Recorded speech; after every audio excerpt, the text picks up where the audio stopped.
लेकिन फिर भी बहुत सी मांगे हमारी आज भी अधूरी। आज के 10 महीने पहले मैंने जयपुर के सेंट्रल पार्क में सूर्य उदय से सूर्य अस्त होने तक दौड़ लगाई। सरकार से मांग की, मुख्यमंत्री जी ने मुझे वचन दिया कि हम स्थानीय बेरोजगारों को रोजगार में प्राथमिकता मिले, इस तरह का कानून बनाएंगे, भर्तियां निकालेंगे और पेपर लीक में जो बड़े मगरमच्छ, बड़ी मछलियां हैं, उनको भी सलाखों के पीछे डालेंगे। लेकिन अफसोस की बात है, अभी मैंने विधानसभा में पूछा कि मुख्यमंत्री जी ने वचन दिया था, क्या हुआ? 5 लाख भर्तियां निकाले सरकार और भर्ती कैलेंडर जारी करे, कोचिंग करते हैं, 1 साल का पता नहीं, 2 का पता नहीं, 3 का पता नहीं, कब परीक्षा होगी, कब रिजल्ट आएगा, कब ज्वाइनिंग मिले, सिलेक्शन हुआ कि नहीं हुआ, अगर नहीं हो तो दूसरी तैयारी करे, हो जाए तो अपने जॉब को। लेकिन कुछ नहीं हुआ और जवाब आया कि हम स्थानीय बेरोजगारों के लिए कानून नहीं बना रहे। मैं जयपुर में सूर्य उदय से सूर्य अस्त तक वहां फिर दौड़ा और मैंने निर्णय लिया, गांधी जी ने भी नारा दिया था, करो या मरो। इसलिए मेरे पास कोई और विकल्प नहीं था। तय किया कि हम खुद को कष्ट देंगे और मैं 200 की 200 विधानसभा के जाके और काले कपड़े पहन के दौड़ लगाऊंगा, ताकि सरकार को भी एहसास हो कि हमारा दर्द कितना गहरा है। हमारे वहां के जनप्रतिनिधि को भी लगे क्या समस्या गंभीर है और सरकार को झकझोरूंगा, सरकार की आत्मा को झकझोरूंगा।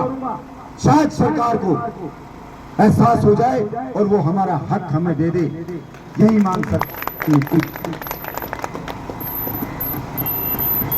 मैंने सरकार से कहा, इतने महंगे महंगे कोचिंग है, लूट रहे मजदूर के बच्चों को। मैंने मेरे बहनों विधानसभा में फ्री कोचिंग खोली, कोई भी बच्चा आए और वो फ्री में कोचिंग करे। 10th 12th के बच्चे चाहे अंग्रेजी पढ़े, चाहे फिजिक्स पढ़े, केमिस्ट्री पढ़े,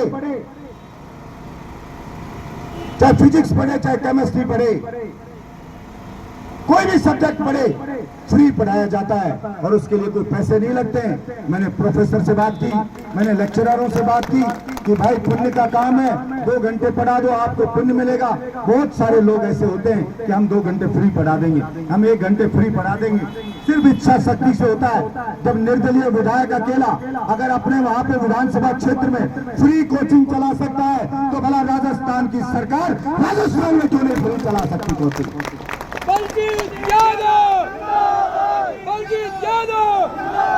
मैंने सरकार से कहा कि सरकारी स्कूलों की हालत खराब है।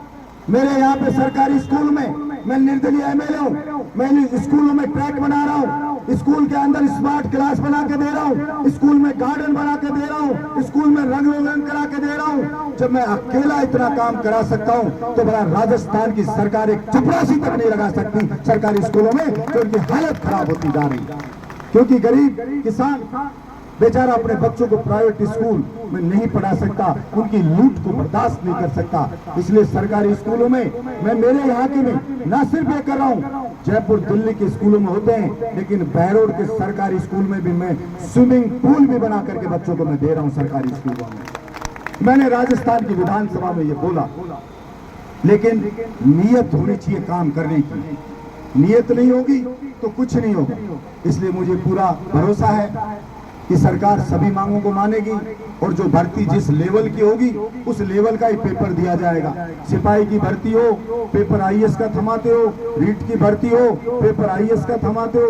बेचारा पढ़ने वाला मेरे बाड़मेर का बेचारा बच्चा यहाँ पे कोचिंग करता है, वो कांस्टेबल भर्ती होना चाहता है, वो रीट में सेलेक्ट होना चाहता है, आपने उसको आईएएस का पेपर पकड़ा दिया, वो ईमानदारी से पढ़ के सोल्व करना चाह रहा है और वो पेपर लुटेरा चोर के लाए, वो उसको टीप टाक के सेलेक्ट वो हो जाता है और बाड़मेर का बेरोजगार रोता अपने घर चला जाता है। ये अन्याय पूरे राजस्थान में हो रहा है। मैंने कहा कांस्टेबल भर्ती करते हो तो कांस्टेबल बहादुर होना चाहिए, बलिष्ठ होना चाहिए, स्टेमिना होना चाहिए, उसमें फिजिकल फिट होना चाहिए, ताकि तोड़ के गुंडे को पकड़ ले और गुंडे के कमर में लाठी दे दो, कमर तोड़ के पटक दे गुंडे की, तब गुंडा गिर दे। कहीं ऐसा भर्ती करोगे तो लेकिन वो कहते ना, हमें बहादुर नहीं चाहिए, हमें तो पेपर लुटेरे को ही भर्ती करेंगे। इसलिए मजबूर होकर के और 200 विधानसभा पे जाने का निर्णय लिया।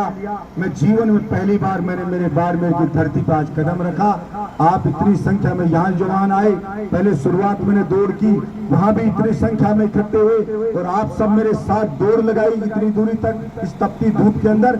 इसके लिए मैं तो इतना ही कह सकता हूँ बाड़मेर के लोगों को कि बाड़मेर के लोगों, आपने मेरा सहयोग किया, मेरा साथ दिया है। जीवन में कभी भी आपको बलजीत यादव की जरूरत पड़े तो आवाज देना, अरे तलवार की धार तुम्हें चल के आना पड़े तो भी बलजीत यादव आएगा, आपके साथ कंधे से कंधा मिला के रहेगा। कोई भी आपकी हक की लड़ाई होगी उसमें आपके साथ में खड़ा रहेगा। और एक 11 होते हैं, हम सब संगठित होकर के और जब अपनी मांग को मजबूती से उठाएंगे तब जाकर के सरकार के कानों पे चू रहेंगी और हमारी मांगों को सरकार मानेगी। और बाड़मेर के लोग तो मैं बोलता हूं वैसे बहुत ही बहादुर किस्म के लोग हैं, लड़ाका लोग हैं। इसलिए आप सबसे पूरा राजस्थान उम्मीद करता है कि आप मजबूती के साथ राजस्थान के 36 कौम के बेरोजगारों के हक की लड़ाई आप लड़ोगे, किसानों के हक की लड़ाई लड़ोगे। स्थानीय लोगों को प्राइवेट फैक्ट्रियों में, कंपनियों में रोजगार नहीं मिलता, उस हक की लड़ाई आप लड़ोगे, ये मुझे पूरा भरोसा है। आप सबका पुनः बहुत बहुत धन्यवाद। जय हिंद, जय राजस्थान।